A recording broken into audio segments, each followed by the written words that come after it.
Este podcast é um oferecimento de Julieste Logística, há mais de uma década transportando 27 32 28 05 86.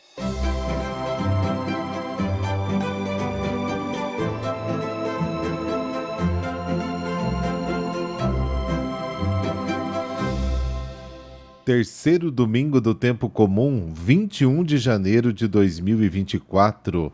Bem-vindos a este novo dia. Embora hoje se comemore Santa Inês, ela não é celebrada na liturgia, porque é domingo, e o domingo prevalece.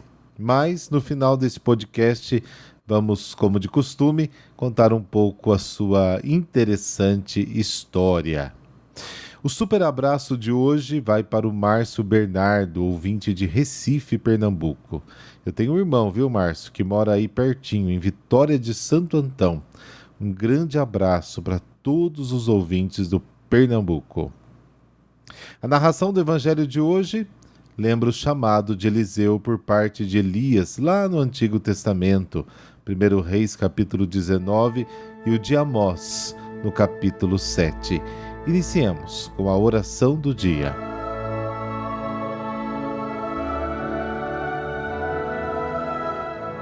Pelo sinal da Santa Cruz, livrai-nos Deus, nosso Senhor, dos nossos inimigos.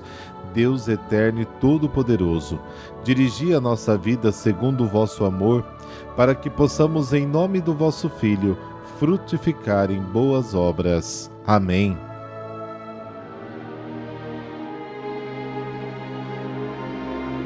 Marcos, capítulo 1, versículos de 14 a 20. O Senhor esteja convosco, Ele está no meio de nós. Proclamação do Evangelho de Jesus Cristo segundo Marcos. Glória a vós, Senhor. Depois que João Batista foi preso, Jesus foi para a Galiléia, pregando o Evangelho de Deus e dizendo: o tempo já se completou e o reino de Deus está próximo. Convertei-vos e crede no Evangelho. E passando à beira do mar da Galiléia, Jesus viu Simão e André, seu irmão, que lançavam a rede ao mar, pois eram pescadores. Jesus lhes disse: segui-me, e eu farei de vós pescadores de homens. E eles, deixando imediatamente as redes, seguiram a Jesus. Caminhando mais um pouco, viu também Tiago e João, filhos de Zebedeu. Estavam na barca, consertando as redes. E logo os chamou. Eles deixaram seu pai Zebedeu na barca com os empregados e partiram seguindo Jesus. Palavra da salvação. Glória a vós, Senhor.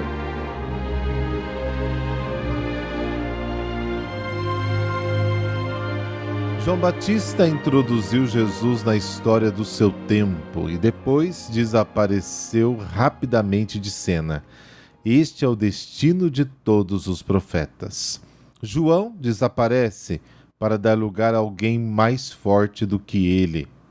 As palavras de Jesus no versículo 15 contêm dois elementos: o anúncio do que Deus está prestes a fazer e o comando aos homens para responderem à ação de Deus com a atitude adequada, conversão e fé. O tempo está se cumprindo. A espera acabou, as promessas foram cumpridas, é a última etapa da história da salvação, a última fase da realização do plano de Deus, é a plenitude dos tempos. Jeremias capítulo 3, capítulo 5, 50, Ezequiel capítulo 7, Daniel capítulo 7, capítulo 12, chegou a plenitude dos tempos. Gálatas 4, Hebreus 9, o momento presente está repleto da presença salvadora de Deus. E ao anunciar o Evangelho, Jesus dá consistência à história dos homens, dá um conteúdo verdadeiro e um sentido novo ao tempo e ao espaço, dá sentido ao passado, ao presente, ao futuro. Jesus é Deus que enche de significado infinito o nosso absurdo. Sem Ele, estamos cheios de vazio. O reino de Deus está próximo. Está próximo o momento em que Deus exercerá eficaz e completamente a sua soberania sobre todo o mundo. Se o mundo é agora governado pelo poder do dinheiro, do engano, da força, que no fundo é o poder de Satanás, está próximo o momento em que Deus tomará o poder em suas mãos. O regime de governo mundial está prestes a mudar radicalmente. A soberania de Deus está definitivamente estabelecida, o que significa justiça, harmonia, paz, plenitude de vida. Deus reina. Essa é a boa notícia. Se até agora os homens obedeceram a Satanás e as suas escolhas foram determinadas pelo interesse, pela sua própria conveniência e pelo desejo de se destacar, agora não deve mais ser assim. Houve a revolução, o regime e a lei mudaram. Jesus é a revolução. O reino de Deus está presente na pessoa de Jesus, nas suas palavras, e então será comunicado aos 12, às multidões, ao mundo. Arrependam-se e creiam no Evangelho.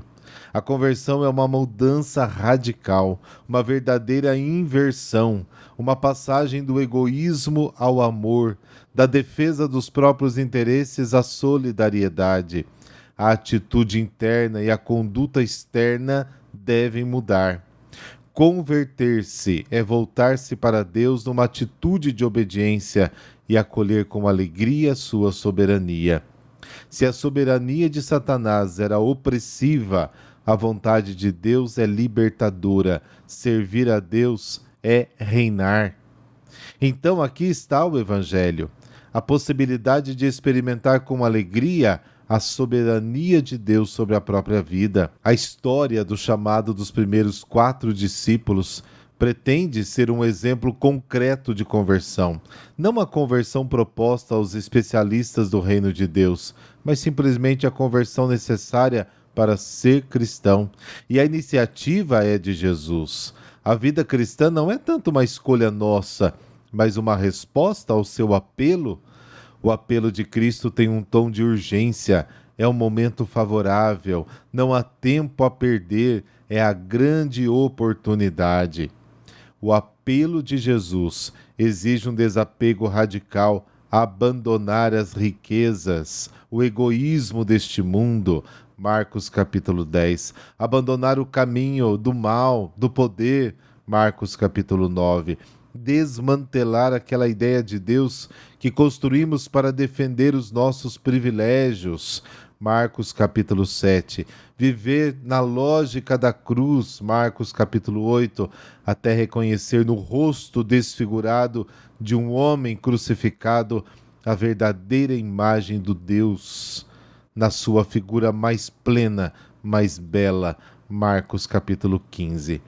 Imediatamente saíram das redes, deixando o Pai, seguiram-no. A história do chamado dos apóstolos é inspirada no chamado de Eliseu, 1 Reis capítulo 19. Ruptura imediata com o passado, mudança de rumo, conversão. Para esses primeiros 4 discípulos, a força da atração do reino de Deus era tão forte que ultrapassava a estrutura de posse, até dos afetos familiares e do hábito. A fé se materializa na adesão total à pessoa de Jesus, no acolhimento como guia e como finalidade da própria vida. Viver para Ele no sentido mais pleno. É isso, é exatamente este o chamado que Jesus tem para mim e para você no dia de hoje.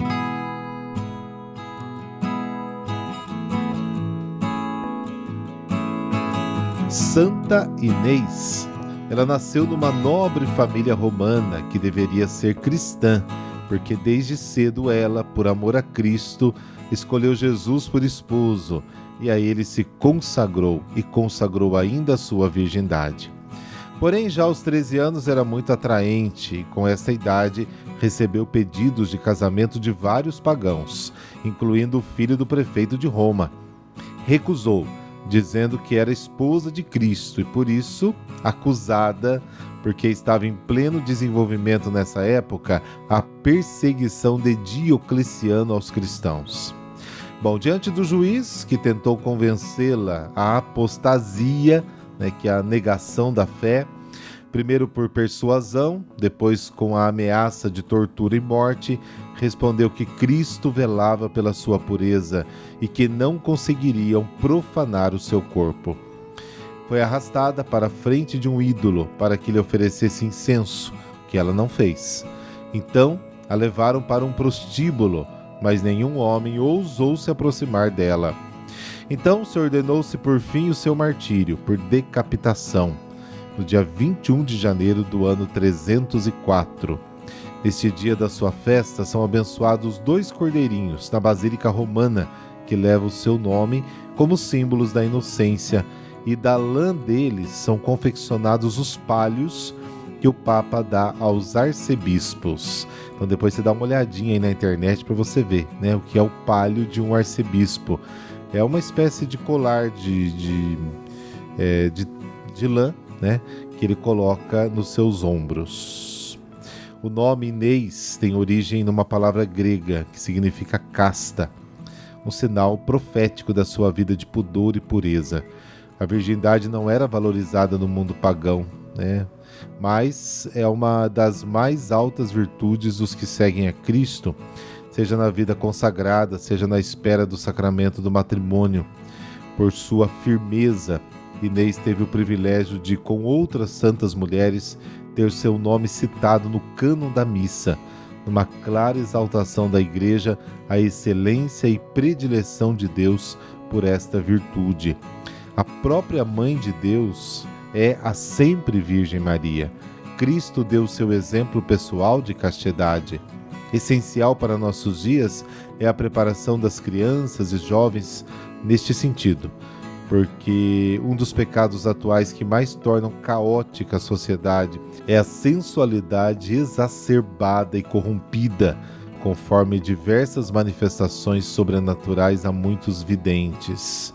E enorme é a pressão sobre a castidade e a virgindade na mídia, na cultura, nas ideias e até nos locais de formação como escolas, universidades.